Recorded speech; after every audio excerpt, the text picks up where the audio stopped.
구독자님 잘못이 아니었어요. 호르몬 때문이었어요. 식욕을 돋구는 호르몬이 있는가 하면 그만 먹어! 라고 식욕을 억제하는 호르몬도 있습니다.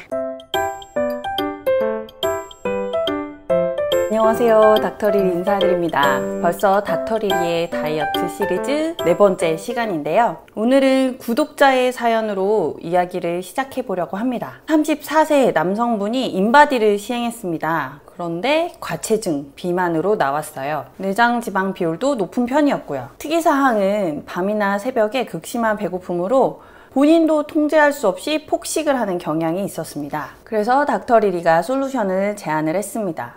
내장지방은 대사증후군과 혈관 질환의 위험을 높이니까 반드시 줄여야 합니다. 체지방을 줄이려고 노력하되 근육량은 유지해야 하고요. 그래서 첫 번째, 탄수화물을 줄이세요. 탄수화물은 서서히 간식부터 줄여나가고 가공식품은 반드시 끊어야 합니다. 그리고 두 번째, 단백질은 부족하지 않게 체중만큼 하루 85g 정도를 계산해서 드시라고 권해드렸습니다. 이때 식단일기가 도움이 됩니다. 식단일기는 체중 감량뿐만 아니라 만성질환을 예방하는 데에도 효과가 있다고 알려져 있습니다. 식단일기는 먹을 것을 그때그때 바로 작성을 하는 것이 좋습니다. 미루었다가 나중에 기록하다 보면 부정확하게 작성할 수 있기 때문입니다. 만약 작성하는 것이 여의치 않다면 음식을 먹기 전 사진으로 찍어두는 것도 하나의 방법이 될 수 있습니다. 이와 더불어 식습관에 대해 기록하는 것이 좋은데 몇 시에 먹었는지, 얼마나 오래 먹었는지, 누구와 함께 어디서 먹었는지, 공복감이 있었는지 없었는지, 포만감이 있었는지 없었는지 그런 여부 등이 포함이 되면 좋습니다. 그리고 특이사항으로 호소하셨던 가장 중요한 갑자기 허기지는 느낌을 바로잡기 위해서는 호르몬에 대한 이해가 필요합니다. 구독자님 잘못이 아니었어요. 호르몬 때문이었어요. 우리 몸의 뇌는 위, 내장, 간 등 몸 구석구석에서 보내는 다양한 신호를 통합하고 생리작용을 조절하는 기능이 있습니다. 이런 신호를 호르몬이라고 합니다. 우리는 특히 다이어트에 관련하여 중요한 호르몬에 대해서 알아보려고 합니다. 우선 식욕 호르몬, 식욕을 돋구는 호르몬이 있는가 하면 그만 먹어! 라고 식욕을 억제하는 호르몬도 있습니다. 이 호르몬 덕분에 에너지 소비와 음식 섭취의 밸런스를 맞추고 인체는 에너지 균형을 유지할 수가 있어요. 오늘 중점적으로 알아볼 호르몬 3대 주자는 렙틴과 그렐린과 인슐린입니다. 그 외에 기타 친구들도 있어요. 렙틴은 식욕을 억제하는 호르몬입니다. 지방세포에 살고 있고요. 대사와 식욕에 관여를 합니다. 지방세포가 많은 사람일수록 렙틴의 수가 많습니다. 식욕에 관하여는 그만 먹어! 하는 포만감 신호를 주고 대사에 관해서는 지방이 많으니 지방을 태워! 라는 신호를 보내줍니다. 좋은 호르몬이죠. 그렐린은 식욕을 촉진하는 호르몬으로 렙틴의 최고 강적입니다. 위가 비었을 때 위에서 분비가 되고 꼬르륵 소리의 주범이죠. 밥 줘! 밥 줘! 하는 식욕을 돋구는 신호를 보냅니다. 이외에도 몇몇 다른 친구들이 있는데요. 인슐린 유사 펩티드 5, ILP5라는 친구는 음식이 없을 때 대장에서 생성해서 음식을 넣어달라는 신호를 보냅니다. 글루카곤 유사 펩티드 1, GLP1이라는 친구는 위와 장에서 분비하고 위 배출을 지연시킵니다. 음식이 차있으니 배불러요 하는 신호를 보내서 식욕을 억제하는 효과가 있는 것이지요. 비만 주사 치료제로 상용되어서 쓰이기도 합니다. 콜레시스토키닌, CCK라고 불리는 이 호르몬은 단백질과 지방을 소화시킬 때 소장에서 분비되는데 렙틴보다 적극적으로 그만 좀 먹어! 라는 신호를 보냅니다. 그리고 위 억제 폴리펩티드 YY, PYY라는 호르몬은 CCK의 친구입니다. 비슷하게 포만감 신호를 주죠. 이렇게 공복 시에는 그렐린이 올라가고 음식을 섭취했을 때는 PYY나 CCK가 올라가고 렙틴이 따라 올라가면서 음식물 섭취를 조절해 줍니다. 그런데 다이어트를 하고 시기를 조절해서 적게 먹다 보면 호르몬에도 변화가 생깁니다. 그렐린이 증가하면서 배고파요. GLP-1이 줄어들면서 허기져요.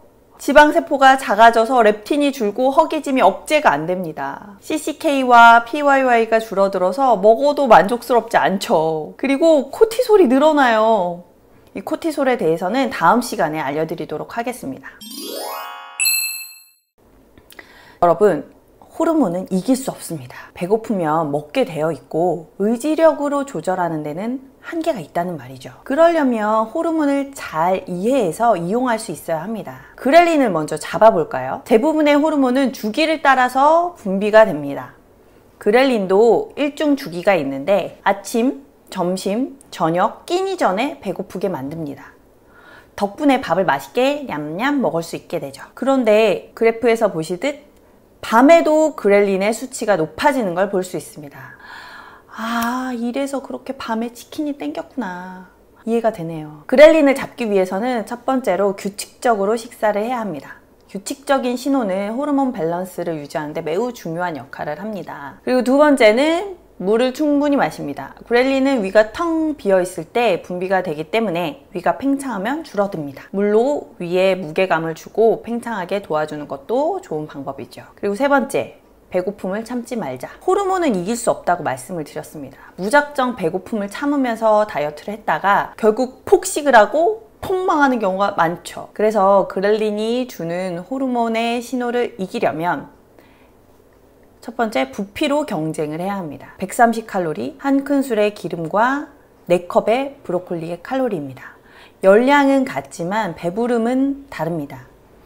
물리적으로 늘어난 위는 가장 먼저 배부르다는 신호를 뇌로 전달하기 때문에 부피로 경쟁하는 건 매우 좋은 방법입니다. 그리고 그렐린의 신호를 이기려면 고단백 식사를 해야 합니다. 네덜란드 연구진은 단백질이 충분한 식사를 했을 때 배부름의 신호를 주는 CCK 호르몬은 높고 그렐린은 낮다라는 것을 보고했습니다. 단백질이 위에 오래 머물기 때문에 포만감이 오래 간다는 사실 다 기억나시죠? 하루 종일 닭가슴살만 먹는 그런 극단적인 식단을 선택하라는 이야기가 아닙니다. 매 끼니마다 기름기가 적은 살코기 위주의 육류, 기름 없이 조리한 계란 요리, 삶은 계란 정도를 추가해 보셔도 좋습니다. 단백질 섭취가 부족했던 날은 단백질 파우더를 활용하셔도 좋습니다. 이제 렙틴도 잡아보겠습니다. 렙틴은 그만 먹어! 라는 신호를 보내는데 우리는 이 신호를 무시하고 배불러도 먹는 경우가 허다했죠. 그래서 렙틴의 신호가 무력해지는 경우가 많았습니다.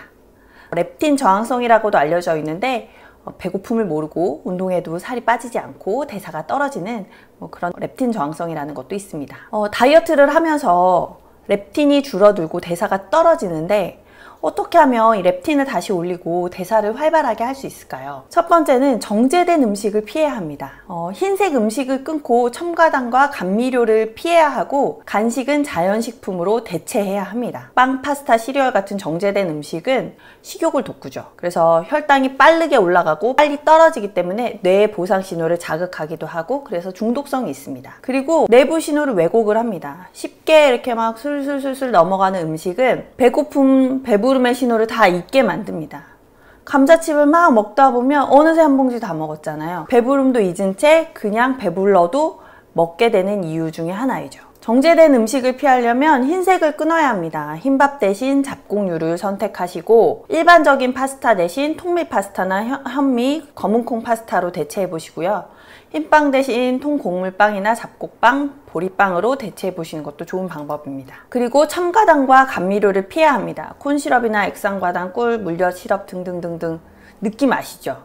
이런 것도 우리의 배부름의 신호를 잊게 만드는 정제된 음식이기 때문에 이런 것도 피하셔야 되고 간식은 자연식품으로 대체를 합니다. 과자 대신 채소 스틱으로 오독오독 씹어 드셔도 좋고요. 아이스크림 대신 시원한 과일, 빵 대신 삶은 달걀 이런 것들로 대체해 보시는 것도 좋습니다. 그리고 렙틴을 잡기 위해서 두 번째로는 고강도 인터벌 트레이닝을 한다. 이 고강도 인터벌 트레이닝의 중요성에 대해서 알고 계시는 분들 많은데요. 저중강도 유산소 운동, 산책 같은 그런 운동들은 오히려 그렐린을 증가시키고 렙틴을 줄여서 허기지게 만드는 경향이 있다고 합니다. 그런데 고강도 운동은 반대작용이 일어납니다. 허기짐이 억제되고 기초대사를 올리는데 이 효과가 운동이 끝난 후에도 48시간 정도가 유지된다고 하네요. 와, 고강도 운동은 스플린트나 뛰기, 사이클링 운동을 고강도와 저강도로 반복해서 운동을 하면 효과가 좋다고 하는데 이런 고강도 운동은 근육이 아플 때까지 하는 것이 효과적입니다. 근육이 아플 때까지 뛰고 잠깐 걷다가 또 뛰고 하는 것도 방법이고요. 집에서 홈트레이닝을 한다면 플랭크라든지 버피 그런 것들을 활용해서 하루 10분에서 20분 정도만 해도 효과가 나타난다고 하니까 오늘부터 꼭 실행해보세요. 처음에 힘이 들다면 걷기와 빠르게 걷기를 반복해서 하면서 서서히 운동 강도를 올려보는 것도 좋을 것 같습니다. 그리고 7, 8시간 이상 충분한 수면을 해야 합니다. 잠을 많이 잔다고 비례해서 살이 더 빠지는 것은 아니지만 잠이 부족했을 때는 멍한 하루를 보내면서 커피 어딨지 달콤한 거 찾게 되고 뭐 식욕이 폭발하는 경향을 보입니다. 그래서 식욕을 억제하려면 충분한 수면 매우 중요합니다. 그리고 네 번째는 극단적인 칼로리 제한을 하지 않는 것입니다. 극단적인 칼로리 제한은 호르몬의 불균형을 일으키고 대사량을 감소시켜서 결국 더 살이 찌는 몸으로 바뀌게 됩니다. 80kg에서 다이어트해서 60까지 뺐는데 나중에 90이 되어 있는 그런 상황이 생기는 거죠. 렙틴과 그렐린을 잡아보았는데요. 렙틴과 그렐린으로 식욕을 잡아도 지방이 타지 않으면 소용이 없습니다. 지방을 태우지 못하게 하면서 살을 빼지 못하게 하는 강력한 호르몬이 있습니다. 바로 인슐린입니다. 지방이 분해되는 신호에는 많은 것이 연관되어 있습니다. 그 신호의 호르몬의 대표주자 인슐린은 혈당이 올라가며 출동하는 호르몬이죠. 인슐린의 사명은 단 한 가지, 혈당을 낮추는 것입니다. 혈당을 낮추기 위해서는 혈당을 어떻게든 저장하려고 하는 것이죠. 지방이 분해돼서 에너지로 나오면 혈당이 소모되지 않기 때문에 지방 분해를 억제하는 효과가 있습니다. 당뇨병은 혈당만 올라가서 생기는 병이 아니라 혈당에 따라서 인슐린도 같이 올라가기 때문에 생기는 병인데요. 인슐린 저항성이라는 것이 있습니다. 너무 많이 먹어서 혈당이 넘쳐나면 세포에 인슐린이 문을 열어서 혈당을 넣어줘야 되는데 세포가 배부르니까 인슐린의 신호를 무시합니다. 나 배부르니까 안 먹어! 라고 하는 것이죠. 그래서 인체는 혈당을 낮추기 위해서 10개로 안 되면 100개로라도 하고 인슐린을 더 많이 출동시키게 됩니다. 인슐린의 농도가 상승이 되면 지방 분해는 일어나지 않습니다. 그럼 인슐린의 농도를 낮추려면 어떻게 해야 될까요? 혈당을 낮추면 인슐린은 따라 떨어집니다. 그래서 단식이 필요한 것이죠. 혈당을 낮추고 인슐린이 낮아지면 세포는 서서히 인슐린 감수성을 회복하기 때문에 인슐린 농도가 떨어집니다. 그래서 극단적인 칼로리 제한을 하지 않고 간헐적 단식을 하는 것은 지방 분해와 체중 감량에 도움이 된다고 이미 보고가 되어 있습니다. 그리고 간헐적 단식을 챙겨서 하지 않더라도 공복 시간은 매우 중요합니다. 자기 전 4시간에 식사는 완료하시고요. 야식은 하지 않습니다. 그럼 이제 밤 사이에 자연스럽게 공복 시간이 유지가 되죠. 간식을 줄이고 몇 끼니 사이사이에도 공복 시간을 유지해 보세요. 과식도 금물입니다. 아침은 건너뛰거나 간단하게 대체하셔도 좋습니다. 다만 너무 아침에 배고파서 단당류를 찾거나 점심에 과식하지 않도록 주의하시면 됩니다. 오늘은 닥터리리가 살을 빼지 못했던 이유 네 번째 시간 호르몬 때문입니다 를 살펴보았는데요. 호르몬 밸런스를 위한 닥터리리의 팁입니다. 첫 번째, 규칙적으로 식사하기. 두 번째, 간헐적 단식 활용하기. 세 번째, 배고픔 참지 않기. 부피로 경쟁을 하거나 단백질을 활용한다. 네 번째, 정제된 음식 피하기. 다섯 번째, 고강도 인터벌 트레이닝하기. 여섯 번째, 충분한 수면을 하기. 건강한 습관을 잡아가시면서 호르몬을 이겨가면서 끝까지 다이어트 성공하시기 바랍니다. 영상 끝까지 봐주셔서 감사하고요. 오늘도 구독과 좋아요 부탁드릴게요. 다음 시간에는 닥터리리가 살을 빼지 못했던 이유 5번째 시간입니다. 스트레스 때문입니다. 가지고 잘 준비해서 다시 찾아올게요. 고맙습니다.